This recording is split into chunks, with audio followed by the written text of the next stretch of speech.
My name is Ethan Carter. I'm 24, born and raised in a quiet Washington suburb outside Seattle, where pine trees stretch for miles and the rain feels like a slow lullaby. After graduating college in Michigan, I came home for the summer mostly because I was broke, confused, and unsure of what to do with my life. I didn't expect anything to happen. My plan was simple: rest, regroup, and figure out my next move. But life doesn't care about your plans, especially when the past and desire collide in the most unexpected way. That collision happened the night my mother's best friend, Clara Thompson, asked me to come into her bedroom. Clara had been a part of my life forever. To me, she was Aunt Clara growing up, beautiful, elegant, and always wrapped in some soft cashmere sweater, her blonde hair pulled back like she'd just walked off the cover of a home design magazine. She had a calm way about her, like she was made of silk and sadness.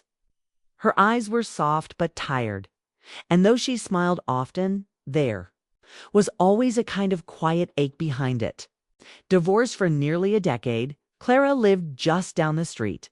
She never remarried. Mom always said Clara had trust issues, that she'd been hurt badly in love. As a kid, I never thought much about that. As a man, I started to notice the weight she carried and how, sometimes, her glances toward me lingered a second too long. That evening had started so normal, so innocent. My mom had left for the weekend to visit my aunt in Portland, and Clara had offered to help me clean out the attic. We spent hours up there, sorting through dusty boxes, laughing about childhood photos, sipping on white wine that Clara brought over in a chilled bottle. She was wearing a simple black dress, low at the back. I remember watching the way her fingers moved over an old photo of me in a Halloween costume, her expression both fond and distant. There was something different about her that night, a softness that wasn't motherly, a closeness that felt intimate. I didn't know what to do with that feeling, didn't want to name it, but it was there floating between us like a slow-burning match. It was around 10 p.m. when Clara looked at me, her voice quieter than usual. "Come into my room, Ethan. I want to show you something." I froze, not because of what she said, but how she said it. There was no smile, no explanation, just a steady gaze that made my chest tighten. She turned and walked down the hall, barefoot, graceful, and without waiting to see if I'd follow. My legs moved before my brain could catch up. I don't know. What I expected, a box of old keepsakes, maybe a story from her youth. But when I stepped into that room, something shifted inside me. The air felt warmer. The lights were low, a soft candle flickering on her nightstand. The smell of jasmine and something faintly sweet hung in the air. Clara sat on the edge of her bed, legs crossed, a glass of wine in her hand. Her eyes found mine and didn't. "Look away. Sit," she said gently, patting the spot next to her. I sat, cautious, curious. Every inch of me was aware of how close we were. Her skin glowed in the candlelight, her perfume pulling me in like a drug. She sipped her wine slowly, then set the glass down and turned toward me. "I don't know what I'm doing," she whispered, "but I can't stop thinking about you." I didn't speak. I couldn't. My heart was hammering. I knew this was wrong, or at least not normal. This was Clara, my mom's best friend, a woman I'd known since I was a child. But she wasn't that woman in this moment. She wasn't someone's friend or someone's past. She was just Clara, and I saw her, really saw her. The loneliness in her, the hunger, the fear, the deep craving to be noticed, touched, loved. "I've spent years feeling invisible," she continued, her voice barely audible. "And then you walk into a room and smile at me like I'm someone who matters. Do you know what that does to a woman like me?" I didn't. Not until that moment. I reached for her hand, and when our fingers touched, it was like the air cracked open. She leaned into me slowly, carefully, watching for any sign that I would pull away. I didn't. I couldn't. And when her lips touched mine, soft, slow, uncertain, everything else disappeared. Time stopped. I kissed her back, not with the wild rush of a college fling, but with the aching need of two people who'd been lonely too long. It wasn't just physical, it was emotional. She ran her fingers through my hair like she needed to memorize every piece of me. I touched her like I was afraid she'd vanish. The night moved in slow motion. Every look, every breath, every trembling whisper between us felt like it came from another world. We crossed a line that couldn't be undone, but we did it without shame. Not then. Not in that room. Afterward, she lay with her back to me, silent. I watched the candle flicker against the wall, the weight of what we'd done settling over me like a storm cloud. I wanted to speak, to say something, but nothing felt right. She finally whispered, "This can't happen again." But even then, we both knew. It would. I didn't sleep that night. After Clara whispered those words, "This can't happen again," and turned her back to me, something inside me twisted. Her bedroom was still, but my mind was spinning. I stared at the ceiling, listening to her breathe. Her body just inches from mine, yet her presence already felt far away. The room smelled like skin and candle wax, and everything about it felt too intimate, too real. I didn't know what to do with the storm inside me. It's what had just happened. Was more than a mistake. Was something I couldn't explain. Not to myself, not to anyone. It wasn't just lust. Wasn't some meaningless hookup.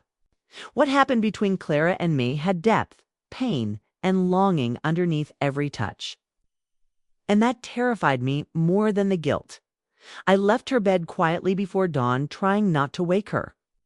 I didn't even look back. I walked home in the early morning light with my heart pounding and my stomach full of shame. She was my mother's best friend. Someone who had watched me grow up, babysat me, brought me birthday presents when I turned 10. But the woman I was with last night wasn't Aunt Clara. She wasn't someone from my childhood.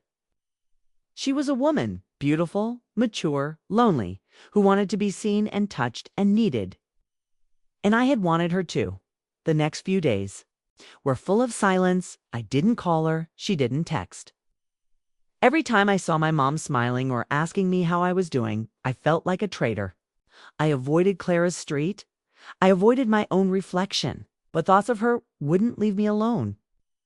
I remembered the softness in her voice when she told me I made her feel alive again. I remembered the way her body trembled when I kissed her, like it had been years since someone held her like that. There was a quiet kind of desperation in Clara, a sadness so deep it had made a home inside her. And I couldn't stop thinking about it. About her. It was a Thursday night when everything changed again. I was walking home from the coffee shop when I saw her sitting alone on her porch, wrapped in a thin gray shawl, staring into the night sky. She looked fragile, like the wind could carry her away. I almost walked past her, but she looked up at the last second. Our eyes locked. Neither of us said a word. She stood up, walked down the steps, and stopped right in front of me. "I know. I said it couldn't happen again," she whispered, her voice shaky, but I lied. That was all it took. The dam broke. We didn't go inside right away. She pulled me behind her house, into the garden she always kept so perfectly trimmed, and kissed me under the stars like the world was ending. Her lips were hungry, her hands trembling, and I knew we were both too far gone to stop now. When we finally made it back to her room, there were no candles this time. No wine, no slow buildup. Just heat, emotion, need. She pulled me in too. Her like she was trying to forget how alone she'd felt for so long. I touched her like I was trying to understand the ache inside her. Every moment was raw and real. It wasn't perfect. It was messy, rushed, passionate. We weren't just making love. We were trying to heal something broken in each of us.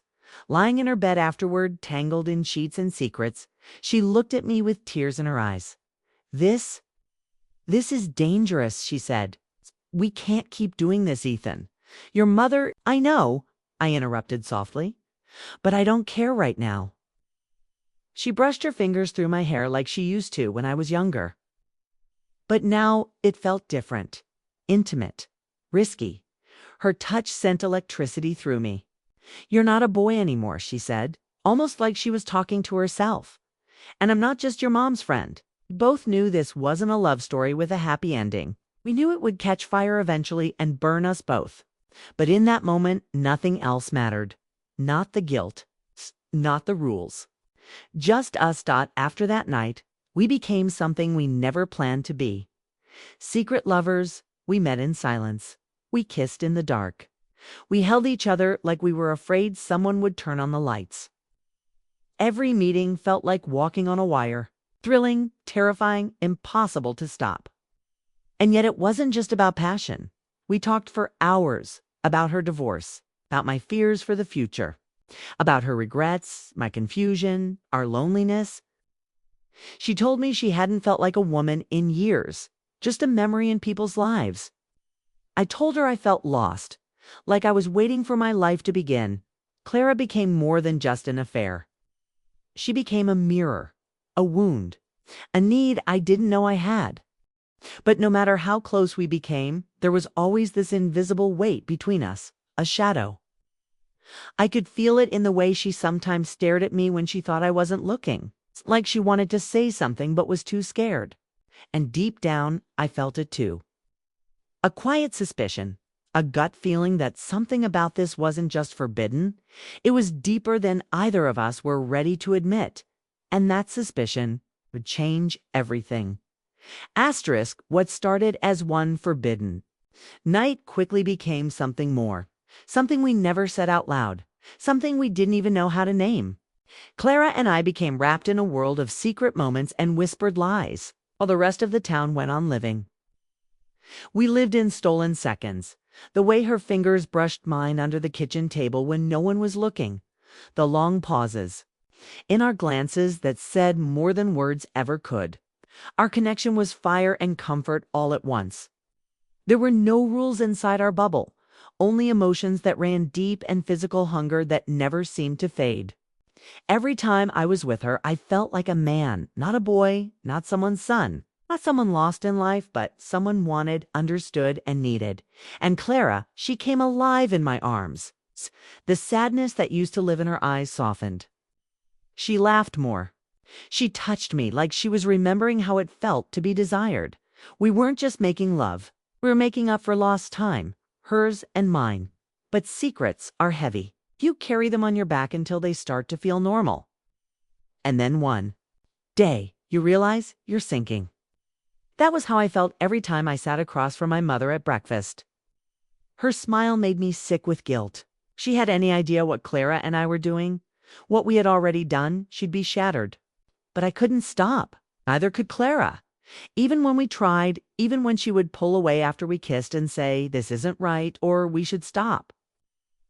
We both knew we wouldn't. Every time we promised it was over, it brought us back together even harder. It was like our bodies were fighting the truth our minds were too scared to say. There was something about Clara that felt like home and danger at the same time. The way she undressed slowly, like every piece of clothing was a memory being removed. The way she whispered my name, not like it belonged to a kid she used to know, but like it belonged to a man she couldn't resist. We met late at night when the neighborhood slept, sometimes at her house, sometimes at the lake just outside of town where nobody went anymore. She'd bring wine, I'd bring a blanket, and we'd make love under the stars, pretending for a few hours that the world wasn't watching, that what we had didn't have a time limit. But even in those moments of passion and peace, I started noticing things, strange things. Clara would sometimes look at me with this deep, unreadable expression, like she was remembering something or fighting to keep something hidden. She'd touch my face afterward and just stare at me quietly, like she was trying to hold back words. I asked her once what she was thinking, and she said, "You remind me of someone I used to love." I didn't question her, didn't want to ruin the moment. But the way she said it stayed with me. One afternoon while Clara was in the shower, I walked into her bedroom to grab my hoodie from the chair. That's when I saw it, a leather-bound photo album sitting half open on her dresser. I don't know why I touched it. Maybe curiosity, maybe something deeper. I flipped through it slowly, smiling at pictures of her when she was younger, at the beach, in the snow, holding a small child. But then I stopped. My heart skipped. There, tucked between two older photos, was a picture of me about 6 months old. I was sitting on a blanket wearing a little blue onesie. I knew that picture. My mom had the same one. But why did Clara have it? Why was it in her album? My hands began to shake. I flipped to the back of the photo. In handwriting that I didn't recognize, it said Ethan, 6 months. I felt like the air had been sucked out of the room. My head spun. I just stood there frozen, trying to make sense of something that didn't make any sense at all. This was more than a secret affair. There was something else here, something Clara hadn't told me. And suddenly, every quiet stare, every tear she held back, every strange sentence she left unfinished began to haunt me. When she walked out of the bathroom, wrapped in a towel, her hair wet, her skin glowing in that effortless way only she had, I couldn't even look at her. She saw the album in my hands, and her face changed instantly, like her soul had been caught. "Where did you get that?" she asked softly. "It was just sitting there," I said. "Why is there a baby picture of me in your photo album, Clara?" She didn't answer. Her hands trembled. She sat on the edge of the bed like her legs couldn't hold her up anymore. "I was going to tell you," she whispered. "I was, years ago. But your mother made me promise never to." My body turned cold. I stepped back, like I had just been burned. "Tell me what?" I asked. "Tell me what, Clara?" Her eyes filled with tears. And then, slowly, painfully, the truth began to unravel. A truth that would not only destroy what we had, but everything I believed about who I was. Asterisk Clara sat there on the edge of the bed, wrapped in a towel, her shoulders trembling like the weight of her own secrets had finally crushed her. I stood frozen with that baby photo still in my hand, my chest tight, my thoughts racing so fast they became a blur. Everything we had shared, the nights, the kisses, the whispered promises, suddenly felt like glass cracking under my feet. The way she looked at me now wasn't filled with passion or desire, but guilt. Deep, suffocating guilt. She finally spoke, her voice barely holding together. "Your mom and I, we were inseparable in our 20s. We did everything together. Parties, travel, bad relationships. And then one summer before she met your dad, I met someone. His name was Michael. He was wild, full of charm, the kind of man who could light up a room and break your heart the same day. We were careless, selfish. I got pregnant. I was terrified. I wasn't ready. I didn't know what to do. But your mom was trying for a baby at the time and couldn't carry. She begged me not to terminate. She said she'd raise the baby as her own. She said I could still be in your life, just not as your mother." Her words hit me like thunder in a quiet room. I felt my knees weaken. My mouth went dry. I wanted to scream, to run, to deny everything I'd just heard. "So what are you saying?" I whispered, my voice cold. "That I'm yours." She nodded, tears falling freely now. "Yes, Ethan, you're my son." The world shattered in a single breath. I felt like I was floating above my own body, watching everything from a distance. My thoughts couldn't land. My emotions were trapped between disbelief and horror. I backed away from her like she was someone I didn't recognize anymore. Clara, the woman I had just made love to, the one I'd been secretly seeing for. Weeks was telling me she gave birth to me. That every kiss, every touch, every word we'd shared wasn't just wrong. It was something else entirely. And yet, the way she looked at me wasn't just filled with guilt. It was heartbreak. "I didn't know it would turn into this," she said. "I never planned to tell you like this. But when you came back from college and we started talking, again, I couldn't stop the feelings. I know it's sick. I know it's twisted. But you made me feel alive. You made me feel seen again, like I wasn't just someone's forgotten past." I've lived with this secret for 24 years, Ethan. I've loved you from afar your whole life. Her voice cracked and she covered her mouth like the shame was physically hurting her. My stomach turned, my heart pounding. Couldn't look at her.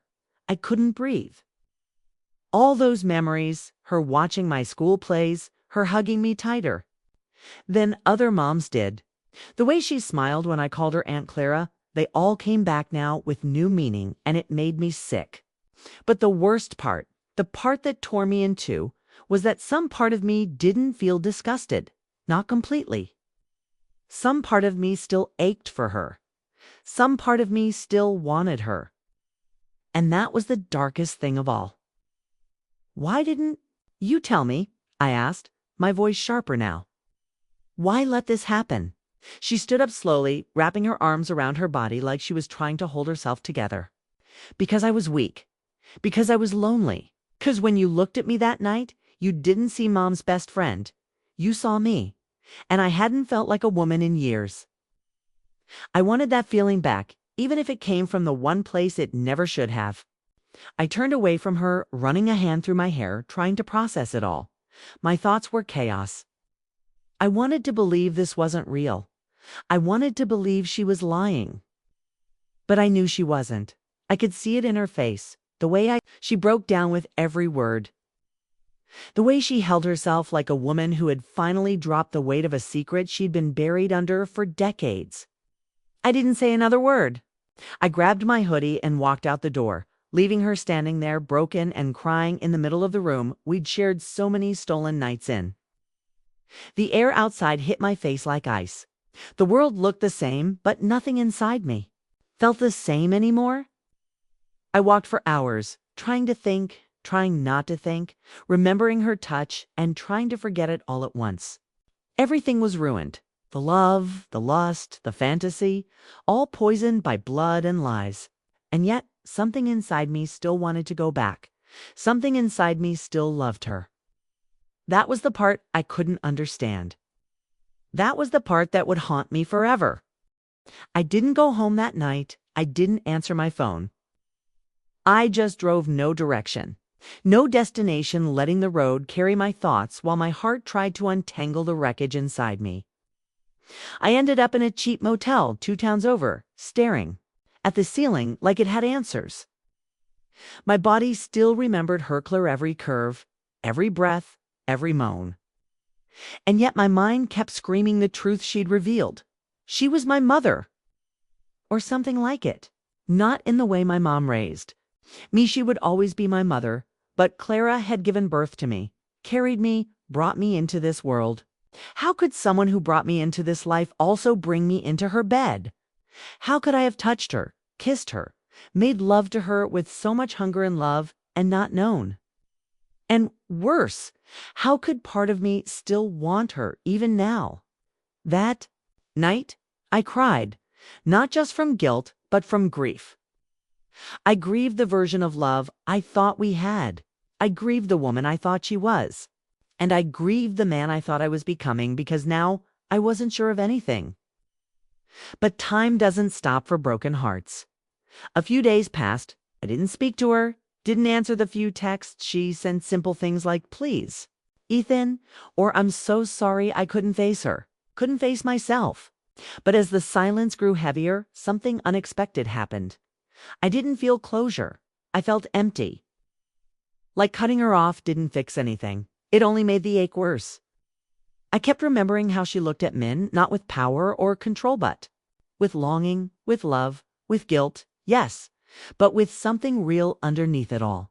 The connection between us hadn't just been physical. It was emotional. It was alive. And I hated how much I still craved it. One night I drove back to town, past all the familiar places, the diner, the park, the bookstore where she once waited. For me, in Secretan, without even meaning to, I turned onto her street. Her lights were on. The porch light flickered softly like it was waiting for me. My chest tightened. I shouldn't have stopped, but I did. I knocked once. She opened the door instantly, like she had been standing there for hours. Her eyes were swollen, her hair a mess. No makeup, just raw, real, broken Clara. For the first time, she looked older. Sadder, she stepped aside without saying a word, and I walked in.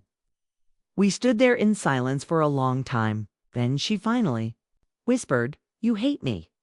I shook my head. "No, I don't. I wish I could." She looked away, tears running down her cheeks. "I never meant for this to happen. I was just so alone, Ethan. And then you came back into my life not as a child anymore, but as a man. And I was weak." I stepped closer, Clara. "I don't know what this is anymore. What we are. I don't even know what I feel. I know it's not fake. I know it's not just lust. I cared about you. I still do." She reached out, her fingers brushing my arm like she wasn't sure if she was allowed to touch me anymore. "I still love you," she whispered. "Not as a mother. I know how wrong this is. I know what the world would say. But I love you in a way I can't turn off." And just like that, the tension between us snapped. I pulled her close, kissed her like I was drowning, like the only air I had left lived inside her mouth. We both knew it was madness. Our madness. That night, we held each other in bed like two souls that had found each other in the most impossible way. We didn't talk. We just moved slowly, carefully, like touching each other was both a sin and a salvation. There were tears between our kisses, apologies whispered between moans. Our bodies said everything. Our words couldn't tie. "Miss you. I need you. I'm scared. I love you." In that moment, we weren't mother and son. We were just two broken hearts, clinging to the only warmth we'd found in a cold world. But as the sun began to rise and the room turned from shadows to light, the weight of what we were doing came crashing down again. I sat up, staring at the wall, guilt washing over me like a wave I couldn't fight anymore. "Can't keep doing this," I said, voice hoarse. "It's tearing me apart." She sat up behind me, wrapping her arms around my waist, resting her head against my back. "I know," she whispered, "but I don't know how to let go of you." And in that moment, I realized the truth neither of us wanted to admit. This wasn't a story that could end with happiness. This wasn't a fairy tale. It was a fire ant. It was beautiful. But it was burning us alive. Asterisk, the days that followed felt like walking through fog. Like life had slowed down and every breath hurt a little more. Clara and I didn't speak after that night. We didn't need to. We both knew something had shifted, something final. I stayed in town a little longer, but I avoided the places that held her memory, which honestly felt like everywhere. I tried going back to the way things were, hanging out with old friends, watching baseball with my mom, pretending I hadn't just lived through the most twisted, beautiful, heartbreaking chapter of my life. But every moment without Clara felt empty. My chest ached for her in ways I couldn't explain to anyone. How could I? How do you explain falling in love with a woman you never knew was your mother until it was too late? How do you admit that, even after knowing, still wanted her, still craved her, still felt that pull every time you closed your eyes? I thought about her constantly. It's the way she touched my face like I was both her sin and her salvation. Way she kissed me like the world was ending. The way she cried that night as we made love, like she was saying goodbye with every touch. And maybe she was. One afternoon, about a week later, I found a letter in my mailbox. No name, just my name on the envelope. I knew it was her before I even opened it. Her handwriting was soft and clean, like the woman herself. The letter was short, but it held more emotion than 1,000 conversations. She wrote, "Ethan, I'm leaving town. I need to. For both of us, you have a life ahead of you, and I won't be the reason it's ruined. What we had was real. I will never deny that. But it was also wrong. You'll hate me one day if we stay in each other's orbit. You'll never be able to live free while carrying this secret. And I can't be the reason you break. I want you to go and build a beautiful life. Love someone with no strings, no shame. Love someone the way you loved me. But without the weight, I will love you forever. In the quiet, from afar. Always yours, Clara." My hands shook, reading it. I pressed the paper to my face, breathing in whatever scent it still carried of her, and I cried. I cried harder than I ever had because it was over. She was really gone. No goodbye, no last touch, just a letter. And yet, maybe that was the kindest thing she could have done. She let me go so I could heal. Years passed. I moved to Seattle, got a decent job, started therapy. Slowly, I put the pieces of myself back together. I dated. Fell in and out of shallow relationships, but no one ever touched the parts of me she did. No one ever made me feel like Clara did, like I was wanted, understood, deeply loved. Sometimes, I'd wake up in the middle of the night and feel her beside me, like her memory lived in my skin. Sometimes I'd walk by a woman with the same perfume and my heart would stop. I never told anyone about her, not even my therapist.